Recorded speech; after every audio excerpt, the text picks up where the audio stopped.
లయ ma'am, చిన్నప్పుడు మా మహిపాల్ జబ్ my పేట్ మే తా అక్కడ నుంచి కాదు. అక్కర్లేదు మేడం.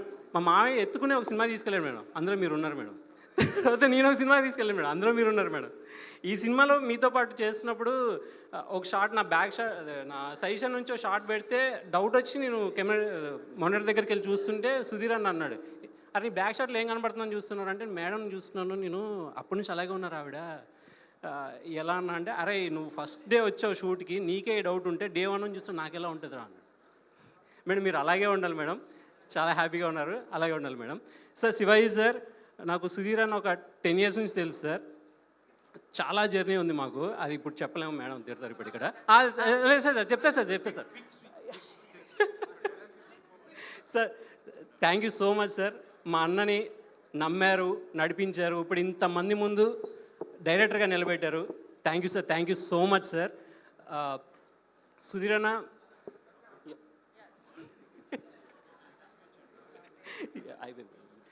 సుధీర్ అన్న కొన్ని ఇయర్స్ బ్యాక్ ఇదే డెస్పెల్లా హోటల్లో వస్తుంటే నేను మా నాన్న కాల్ చేశారు, ఒక ఫంక్షన్కి వస్తుంటే.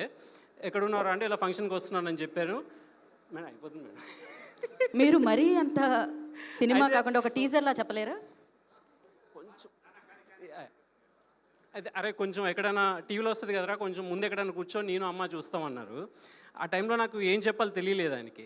అలా ఒక అసిస్టెంట్ డైరెక్టర్ భుజమి చేసి, అరే నువ్వు ఇంత ఫీల్ అవుతున్నావు, యాక్టర్గా నువ్వు ఎక్కడో చోట ఎప్పుడో కనిపిస్తూనే ఉంటావు, స్టేజ్ మీద ఎక్కడానికి ముందు కూర్చోడానికి పెద్ద టైం పట్టదు నీకు, నేను అసిస్టెంట్ డైరెక్టర్ రా, నేను ఉన్నానని కూడా చాలామందికి తెలియదు అంటే నాకు నిజమే కదా అనిపించింది.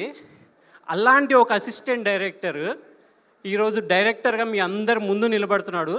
దట్టు నా బ్రదర్ లాంటి పర్సన్. చాలా గర్వంగా ఉందండి అసలు. అది థ్యాంక్ యూ సార్, మళ్ళీ సార్ మీకే థ్యాంక్ యూ.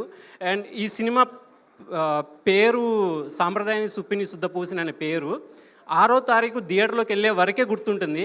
బయటకు వచ్చేటప్పటికి శివాజీ, సుధీర్ సక్సెస్గా మారాలని మనస్ఫూర్తిగా కోరుకుంటున్నాను. థ్యాంక్ యూ అండి, thank you so much. Thank you. మీరు అంతసేపు మాట్లాడేసరికి మాకు అన్యాయం జరిగింది అన్నట్టు ఒక ఎక్స్ప్రెషన్ ఇచ్చారు వీళ్ళిద్దరూ నా వైపు చూసి. బట్ మీరు మాత్రం క్విక్గా ఫినిష్ చేయాలి కరణ్. ఎస్.